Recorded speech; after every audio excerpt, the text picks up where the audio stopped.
Kapteni, mambo vipi? Poa poa. Uzuri kabisa. Poa. Hebu tueleze, baada ya mapumziko ya siku kadhaa tumerejea dhidi ya Coastal Union, tumecheza vizuri, ushindi wa mabao 2-0. Naweza kusema kwamba mchezo ulikuwa mzuri na tulikuwa tumefanya maandalizi mazuri kuelekea katika mchezo huu, na imani kwamba tumeweza kuperform vile mwalimu alivyokuwa anatuambia, na kiukweli hatujafika 100% ya mwalimu ambacho alichokuwa ametuelekeza, na imani kwamba tutarudi katika viwanja vya mazoezi kuweza kwenda kurekebisha kile ambacho tulikifanya kibaya na kile ambacho tulikifanya kizuri, basi tuendelee kufanya kilikuwa 100%. Nataka kufahamu zaidi kutoka kwako Captain. Mechi ya Coastal msimu uliopita ilionekana kuwa ngumu hasa kipindi cha pili. Hilo limetupa tahadhari msimu huu kwenye mechi ya kwanza kwa sababu gani? Tumefunga 2 kama msimu uliopita kipindi cha kwanza, lakini kipindi cha pili tumeonekana kudominate mechi na kumaliza na ushindi wa mabao 2 ambao tulipata kipindi cha kwanza.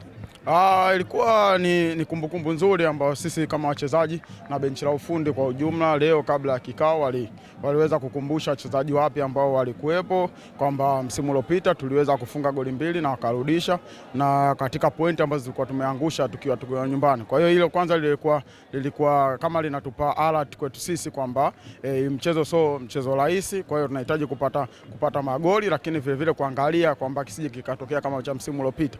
Kwa hiyo ni kizuri ambacho tulikifanya, tukapata magoli ya mapema. Kipindi cha pili tukawa tuna dominate mchezo kwa kufuata maelekezo ya mwalimu, na imani kwamba tulifanya kile mwalimu alichokuwa anakitaka, na vile vile zilifanyika sababu 2-3 kwa ajili ya kuweza watu kuwapa mapumziko kwa ajili ya mchezo unaokuja. Sawa Kapteni, hili limeshamalizika. Kilichopo mbele ni mchezo mwingine mgumu, dabi dhidi ya Azam. Umekutana na dabi hizo nyingi, mechi tafu za namna hiyo dhidi ya Azam na dhidi ya wapinzani wengine. Kitu angalia sasa dhidi ya Azam kwa niaba ya wachezaji kuelekea huo mchezo, kwa sababu tuna siku 2 kama si 3.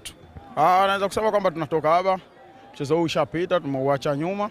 Naweza kusema tunaenda katika viwanja vya mazoezi kufanya maandalizi kuelekea katika mchezo huo wa dhidi ya Azam. Naweza kusema tuna kumbukumbu nzuri kwamba raundi ya kwanza tuliweza kupoteza, kwa hiyo katika maandalizi ambayo tunaenda kuyafanya naweza kusema kwamba tunaenda kufanya maandalizi kwamba na kumbukumbu kwamba tulipoteza mchezo, na huu ni mchezo muhimu kwetu sisi kuweza kupata pointi 3, kwa sababu unaona resi ya ligi jinsi ilivyo. Kwa hiyo tunahitaji kupunguza hiyo gap ambayo tuko nayo, na tuna mechi nyingi ziko mkononi. Kwa hiyo na imani kwamba katika maandalizi tunaenda kuyafanya tutafanya vizuri katika mchezo huo, na wachezaji watajitolea kwa ajili ya mchezo huo, na imani kwamba tukitoka hapa kila mchezaji atakuwa yuko tayari kuelekea katika mchezo huo. Kwa hiyo naomba mashabiki na wanachama wote wa Simba kuweza kujitokeza kwa wingi, kutupa support, kuiombea dua timu yetu kuelekea katika mchezo huo, sababu tuna imani kwamba mchezo huo ndio mchezo muhimu kwetu sisi kuweza kupata pointi 3.